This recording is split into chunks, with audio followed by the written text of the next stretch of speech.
Guys, welcome back to my channel. তো তোমরা কেমন আছো? আমিও ভালো আছি। আজকে আমরা গেছিলাম হচ্ছে বহরমপুর বইমেলা। তো আমি, মামা, মামি, মা আমরা গেছিলাম। তো এখানে হঠাৎ করে দেখলাম ঘটি গরম। তো এই জন্য আমরা ঘটি গরম নিয়ে নিচ্ছি।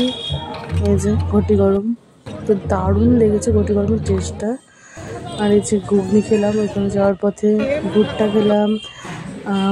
আমরা গেছিলাম হচ্ছে হাজারদুয়ারিতে। তো এখানে ফার্স্টে রেস্টুরেন্ট, ওখানে ফার্স্টে আমাদেরকে ওয়েলকাম ড্রিঙ্কস দিল, তারপর বিরিয়ানি, তারপর হচ্ছে পনির। তো দারুণ লেগেছে ওখানে খাওয়া দাওয়ার, মানে অসাধারণ। তো আমি বইমেলায় অনেক বইও কিনেছি। তো তোমাদেরকে সেটা আমি নেক্সট পার্টে দেখাবো কী কী বই কিনলাম না কিনলাম। তো এই ব্লগটা এই পর্যন্তই, তোমরা সবাই দেখতে থাকো আর আমার চ্যানেলটা সাবস্ক্রাইব